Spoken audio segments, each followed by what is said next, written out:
In early June 2009, detectives from the Los Angeles Police Department's Criminal Division invited Stephanie Lazarus, a former police officer, to discuss an art piece that had been stolen a few weeks earlier. Ross had been in charge of the theft case for a while. They informed her that they had arrested someone who wanted to talk about this art theft. The detectives' plan was to unofficially lead the conversation as far as possible and carefully wait for a crucial moment to engage in a confrontation. To enter the interrogation room, Ross had to surrender her weapon. The police were concerned that she might react violently. Unaware of everything, Stephanie handed over her weapon and entered the interrogation room. Stephanie, I don't know if you know my partner. Hey, great. Hi. Sure, nice to meet you. See you guys. How's it going? Good. Milling around. Well, have a seat. I didn't want to talk about this in the squadron because I don't know who people are listening. That's true. And if we go to my side, everybody's always wondering what everybody else is doing. No problem. The first thing the workshop did was to establish a tone that would be compatible with the suspect in its agenda. They were aware of the negative effects of the interrogation room environment. Therefore, through the pretense of holding a friendly consultation session, like seeking advice regarding art theft, Stephanie was brought into the interrogation room without any confrontation, and, of course, without a weapon. But like we're talking about being busy and stuff, we've been assigned a case that we've been looking at. Okay. It's a new case, and reviewing the case, there's some notes to see as far as your name being mentioned. Okay. Do you know John Root? For a moment, imagine that you brutally killed an old love rival out of jealousy and anger. 20 years have passed since that incident. And suddenly you find yourself in an interrogation room sitting right in front of two senior detectives who are pointing their guns at the person for whom you committed the murder. John Rutten? Rutten. Do the detectives know exactly how to pronounce the name John Ratton?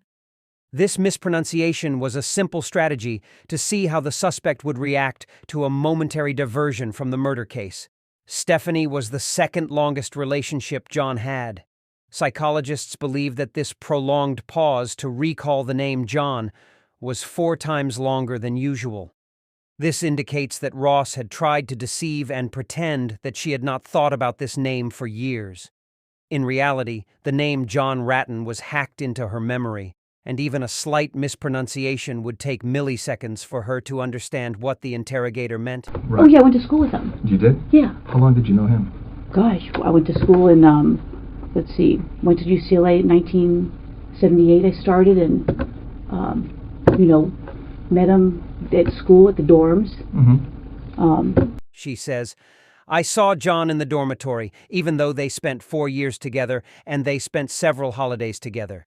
Even if she is not directly asked, the person who wants to tell the truth voluntarily provides this information without pressure. Were you guys friends, close friends? Yeah, we're very close friends. I mean, what's this all about? Well, it's regarding, it's a case we're working on. It involves John, and in there, some of the statements we reviewed, there's notes and stuff that he knew you and stuff. Oh, yeah, I mean, we were good friends, lived in the dorms for 2 years. You guys lived in the same dorm? Yeah. Oh, okay. Yeah, Dykstra. Okay. Were you guys just friends or anything else, or? Yeah, we were good friends. Yeah. Was there ever any relationship or anything that developed between you guys? Yeah, I mean, we dated, I mean, what's this all about? Well, it's relating to his wife. Unfortunately, at this moment, Stephanie's face is not in the frame. She has undoubtedly fallen under the influence of this well-known psychological reaction. The brain, in this moment, prepares itself to stay and confront the problem or to escape to a safe place by releasing a combination of specific hormones. Stephanie chose to fight. Okay. Okay. Did you know her? Not really. I mean, I knew that he got married years ago. Did you ever meet her? God, I don't know. Do you know who she was or anything? Well, let me think. God, it's been a long time ago. I may have met her. Geez. These words are exclamation words used to express intense emotions. Stephanie repeatedly uses these words during the interrogation to pretend that she is searching for answers in a series of vague and distant memories. She tries to create the illusion that she hasn't had any reason to think about John or anything related to John for 2 decades. Yeah. Well, let me ask you. You said you dated John. How long did you guys date? I mean, are you guys, is this something? Stephanie was a police officer for 20 years. She knows that the initial behavior of the detectives is a shining red flag. Suspects, who are often criminals, often try to present themselves as a simple-minded tool to escape any argument or debate, while innocent suspects enter the battle without fear. I mean, you said I was going to interview somebody about art and how Well, you guys are. I mean, Stephanie, here's the situation. It's basically, The interrogator becomes subtly indifferent to the question, but, in return, provides a deceptive and reassuring answer to the suspect. It refers back to the previous topic and discusses workplace rumors. In fact, it redirects the focus to Stephanie's mistaken assumption that they are all on the same side. Stephanie had asked, "What's going on here?" And now the interrogator's response gives her the assurance that we are on her side. we didn't want to come up to you at your desk and ask those kinds of questions or do anything. You know how up there people can see what's going on if you go into an interview room or people are in there getting that's supplies. okay. I mean, So we wanted to afford you some privacy, some confidentiality Okay. to talk about this because we thought it might be, something, you're married to someone else, obviously, and so forth, and that you may not want to, talk about these things in that setting where someone, we don't want the rumor mill or gossip or any of that kind of stuff I to mean, start. that's fine. I mean, So we did this just as a means to try and speak to you in just Okay, a I mean, I confidential just- place where where your business isn't out there for other people in Well, I mean, your division to yeah, know I mean- about. Whether shocked or unwilling to accept the current situation, Stephanie cautiously accepts the reassuring answer from the interrogator and returns to her previous phase of searching for answers in vague memories. oh God, that's been a million years ago. I mean, what year is it now? 2009? I mean, I graduated in 82. 82, yeah. We dated. I dated other guys. I'm sure he dated other girls. Well, let me ask you, roughly how long would you say you guys dated? Oh, jeez. I couldn't even say. I mean, From here, Stephanie enters the next phase, where she begins to overly explain topics that do not require explanation. Clear signs of excessive agitation are evident in her face and movements. The subject uses dealing with unrelated details as a means of soothing herself. In fact, by doing so, she momentarily escapes from the terrifying situation. This often happens during interrogations when the subject is faced with serious accusations. I started school there in 78. Mm-hmm. I started UCLA in 1978. Mm-hmm. I graduated in 82. I don't even remember what year he graduated, if it was a year or two before me. Okay. I think he was a little bit older than I was. Mm-hmm. I mean, I can't remember if he was born, let's say I was born in 1960. I don't know if he was born in 58 or 59. I mean, I knew his parents, I knew his sister.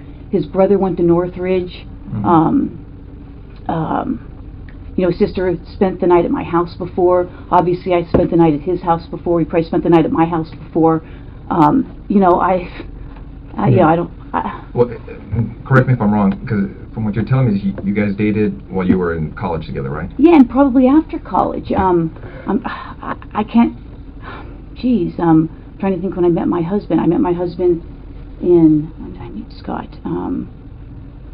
Let's see. I was teaching DARE because I met Scott when I was teaching DARE up in Oregon. But we had long stopped, dating before that. So you haven't talked to him for a long time? Oh, I think I haven't talked to him in a long time. I couldn't even tell you when the last time I talked to him. I met Scott, I'm thinking in 92 maybe, April of 92. It was Scott being your husband. Yeah, I'm trying to think. I was teaching DARE. Let's see, what year is this? We'll be married. I got married in 1996. I think I met Scott in 92. Prior to that, I couldn't tell you how long I had talked to John prior to that. But since you met your husband, Scott, you hadn't talked to him? I mean, he may have called me once or twice before we got married. Right. Geez, I moved to Simi in 1994 because I lost my house in the earthquake. Oh, really? Quite honestly, I probably keep in contact with a few people from the dorms. We all lived on the 10th floor, and there's about 3 or 4 people I keep in contact with. There's probably like 6 or 8 of us that were all really close. Mm-hmm. And who are those people?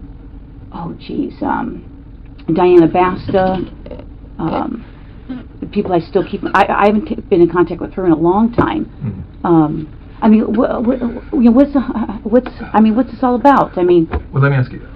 For the second time, The subject challenges the workshop and once again deviates from answering the question. However, this time, the interrogators intend to increase the pressure, using a subtle yet highly effective method.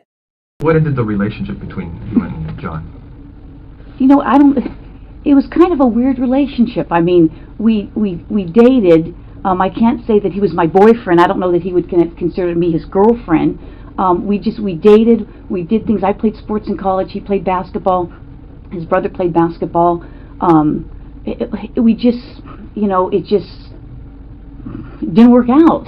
And once you guys split, were you guys still friends, or kind of, you know, I mean, problems? Is it friendly, not friendly? No, I don't think it was not friendly. I mean, we were friendly. I know that we went to Hawaii at one point. Yeah, I mean, you know. And you were saying that it's 2009 now. Had you ever met his wife? I may have. Do you remember her name or anything, or?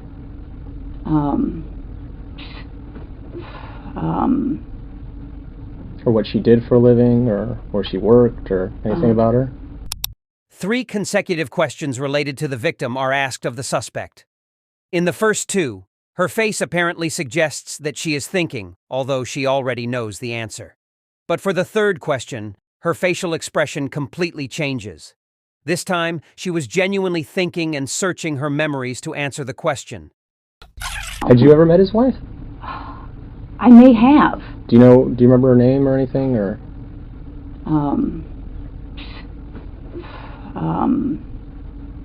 Or what she did for a living, or where she worked, or anything about her? Well, I think I'm going to say that I think she was a nurse. Yeah, I mean, it's been so long ago. Well, let me ask you, did you go to their wedding, you know? No, I didn't go to their wedding. No, I did not go to their wedding. I couldn't even tell you what year he got married. Mm-hmm. I mean, you know, it's been a million years ago. You know, again, I mean, what, you know, I don't understand why you're talking about some guy I dated a million years ago. Well, do you know what happened to his wife? Yeah, I know she got killed. There is no need to be a body language expert to recognize the strange fear reflected on the suspect's face in that moment. For the first time in 20 years, she is confronted with the tragic death of the victim. What did you hear about that? I saw a poster at work. I'm sure I spoke to him about it. I think I spoke to another friend of his about it. And how did you first learn about that? Jeez. Someone could have called me. I could have heard it at work. I think at one point there may have been a flyer or something. I know a good friend of his... Were you on the job back then when that happened? Yeah, I think so. Yeah, I'm sure I was on the job. That's why I would have heard about it with the flyer. He had a good friend, Mike Boldrick,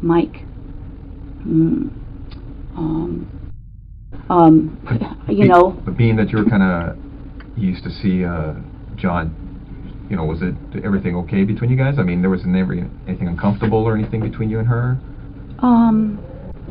You know, I don't know. I mean, it's been so many years. I mean, uncomfortable. I mean,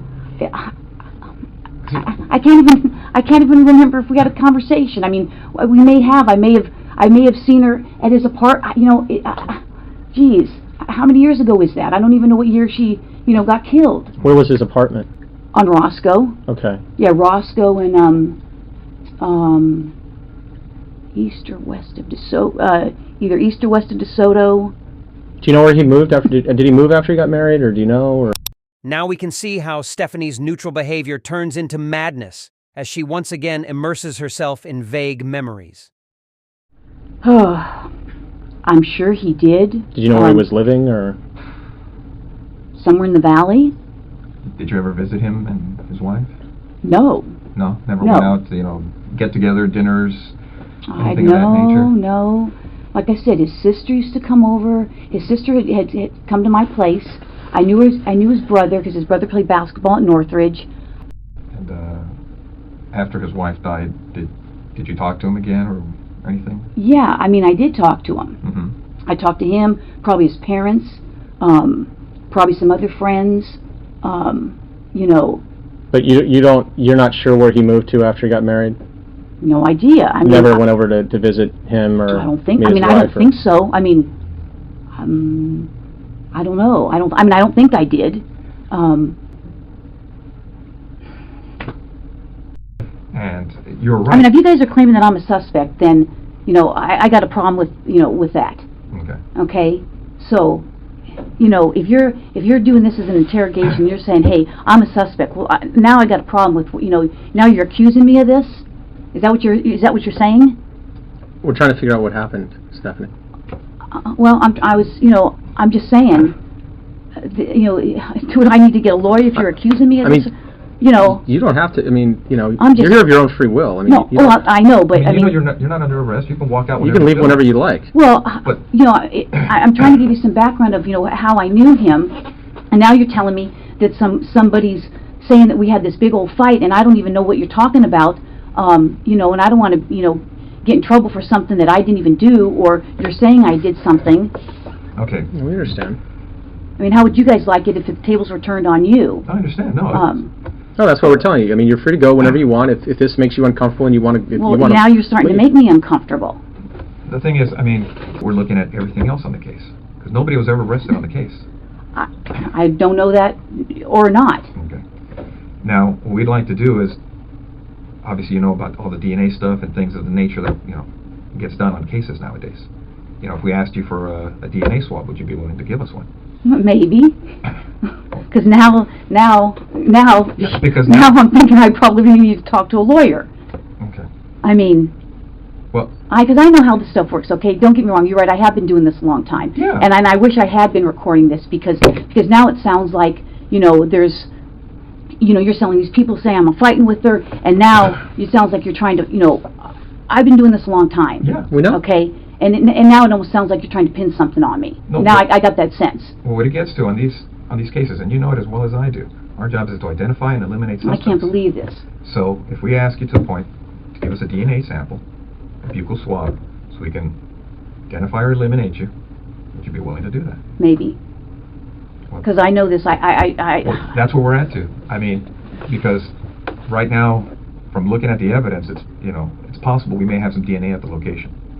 That's great. And we're going to do what we can to try to put this thing together. And your name's in the book. These people are pointing at you for whatever reason. I don't know why. That's just crazy. I mean, that's absolutely crazy. And it would be irresponsible on our part not to look at it. I know. You guys have to do your job, and I guess I'm going to have to contact somebody. So. That's fair. I mean, because I know how this stuff works. I mean, I just can't believe it. I mean, we understand that. I mean, if we were in your position, I mean, we would feel the same way. I just can't even believe it. I mean, it's just, I mean, I'm shocked. I'm really shocked that somebody would be saying that I did this. I mean, we had a fight, and so I went and killed her. I mean, come on. Well, that's... Okay. All right. Well, thanks for giving me the courtesy. I wish I could record it. Thanks for your time. Yeah, thank you. All right, Stephanie, take care. All right.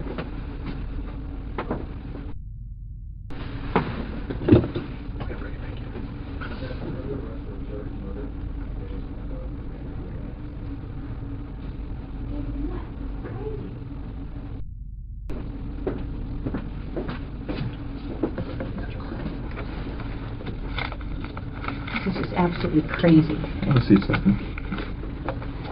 This is insane. Okay.